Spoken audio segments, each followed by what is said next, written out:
In a bizarre turn of events, Billionaire startup founder beat Viswanathan Anand in a charity chess game. But it wasn't as straightforward as it may sound. He later went on Twitter to apologize for the fact that he did take help and it wasn't a fair game, and he beat Viswanathan Anand by not keeping the spirit of the game in check. Now let's quickly recap what exactly has happened here. It was a high profile fundraiser which saw Vishwanathan Anand compete against the likes of Amir Khan, Yuzvendra Chahal, Arijit Singh, and many more. Amongst these invitees were also a billionaire startup founder by the name of Nikhil Kamath, who is the founder of Zerodha, which is a stock exchange firm, a billionaire 34-year-old founder. Now, when Vishwanathan Anand went against this match in this charity, by the way, which was a fundraiser for the Akshay Patra Foundation, this match ended up being a very close encounter lasting over 35 minutes, and it ended with Vishwanathan Anand conceding the game to Nikhil Kamath.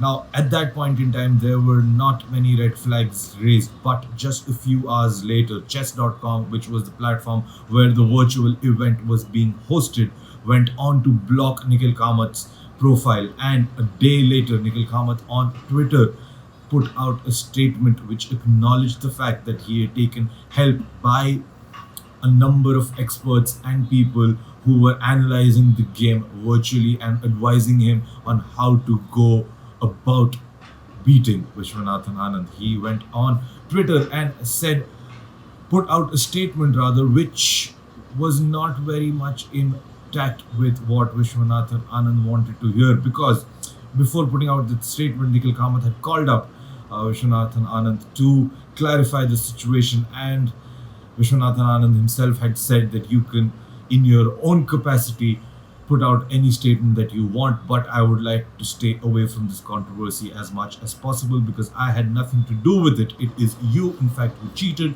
so you should do it in your own capacity and keep me out of it. But he, on his Twitter statement, stated that he did have help from many experts along the way, and also went on to say that Vishwanathan Anand was himself very gracious in letting him win that game. Now, that is exactly what Viswanathan Anand did not want Nikhil Kamath to say by involving the great Viswanathan Anand in this conspiracy, so to speak. He merely smeared his name and also did not go down well with the chess champion. A bizarre event in its own right, which did have many red flags over it, and which also smeared the name of one of India's greats. Not a very brave or a bold move done there by Nikhil Kamath, but just one of those things that you see in the Indian sports industry. It wasn't a competitive game by any stretch of the imagination. It was just an exhibition match meant for charity, but still, you gotta hold the spirits of the game when you play it, and that is a lesson that Nikhil Kamath will have to take away from this entire incident.